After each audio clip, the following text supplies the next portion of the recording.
He looked straight at me, dead in the eyes, and said, "Maybe it's for the best you don't have kids. Women over 30 tend to produce defective babies anyway."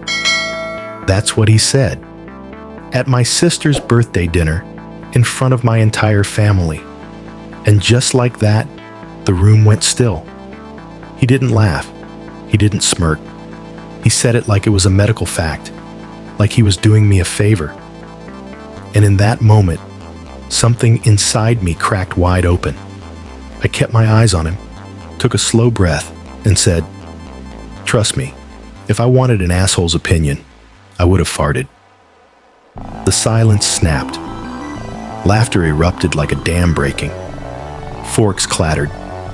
Someone actually choked on their wine. And across the table, my sister's boyfriend sat frozen, stunned, humiliated, his mouth slack. He excused himself and walked out without another word. My sister followed, texting me moments later that I had ruined her birthday. But let's rewind. Let's talk about how we got here. My name's Ash. I'm 35. I've been married for 6 years to a man I love deeply.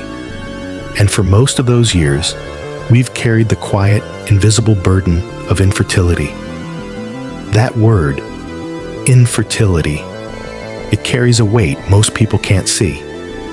It's not just a medical diagnosis. It's a grief that keeps renewing itself. Every month, every baby shower, every innocent question about when's your turn. We've gone through the tests, the tears, the hopeful waits, the gutting results. We've done the work, and we've made peace, at least as much as anyone can. Now my younger sister is 27. She's bold, bright, and lately she's been in the glow of a new relationship. A few months ago, she started dating someone who calls himself brutally honest. That's how she introduced him. No name, just the disclaimer. He's brutally honest, just so you know. And honestly, I tried to give him a chance. At first, it was small things. Little jabs disguised as jokes. A comment about our family being emotionally codependent. A smirk about my husband's job being soft. My sister would shrug and say, "That's just how he is. He doesn't mean anything by it." We brushed it off. We kept the peace. Until we didn't. It was her birthday. A sunny afternoon. Family gathered at my parents' house. Laughter in the air. My husband couldn't make it.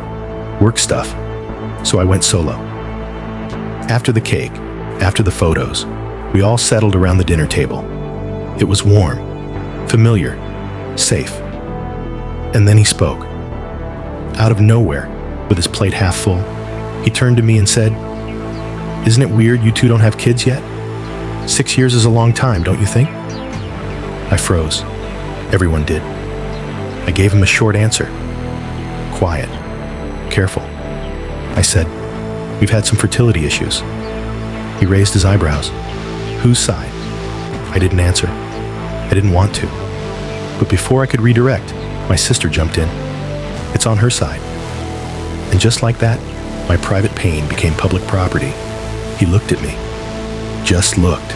Then nodded, like he was solving a puzzle. "Well," he said, "maybe it's a blessing.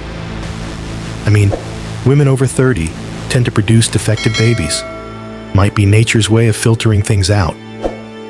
He said it with the calm certainty of a man reciting a weather report. I looked at my sister. She wasn't even blinking. I looked at my mother.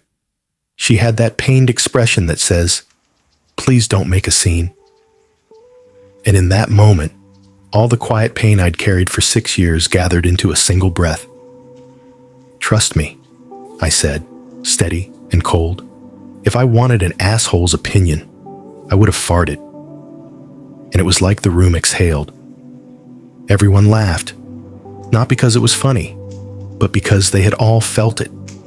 The tension, the cruelty, the inexcusable intrusion. He got up and left. And that, according to my sister, was the moment I ruined her birthday. Not when her boyfriend interrogated me about my reproductive system at the dinner table. Not when she outed my private medical history like it was casual trivia. No. The problem was that I embarrassed him, that I made him the joke of the night. She texted me later, furious. She said I was petty, malicious, that I'd humiliated someone who was just giving his honest opinion.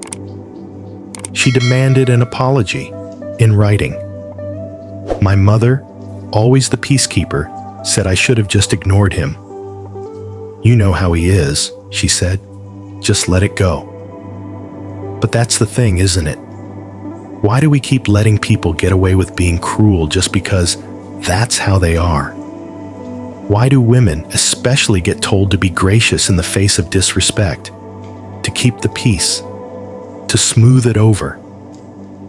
He got to ask invasive questions, make sexist assumptions, degrade women over 30. And I was supposed to sit there and smile? I didn't make him the joke. He did that all by himself. The only difference is, for once, someone laughed back. And here's what no one wants to admit. People like him aren't honest. They're bullies in disguise. Brutal honesty isn't a virtue when it only punches down, when it seeks no truth, only dominance. If you're truly honest, you know how to be kind. You know how to respect boundaries. You know when to shut up. He didn't. And maybe, just maybe, he wasn't expecting the woman he tried to shame to have a sharper tongue than he did. So now I'm the villain in my sister's story. I'm the bitter older woman who ruined the vibe. I'm the one who couldn't take a joke. But I'll tell you this, that dinner table was full of people who were silently grateful someone finally said something. Because here's the truth, no one said out loud. We've all been tolerating him, his comments, his smirks, his passive insults wrapped in fake wisdom. We've all been shrinking a little to make space for his so-called honesty. Well, not anymore. So, am I the asshole? Because I gave him the same energy he gave me. Because I made a joke after he made a wound. Because I refused to sit quietly and let someone make a spectacle of my grief? Or am I just done letting cruelty wear the mask of truth? You tell me. Because honestly, I'm not sorry. And maybe finally, I'm not afraid to say so. There's a moment, quiet and often unseen, when someone decides they're done making themselves small. For Ash, that moment came not in anger, but in clarity. She didn't strike first. She endured. She swallowed. She stayed silent through countless little cuts until someone cut too deep.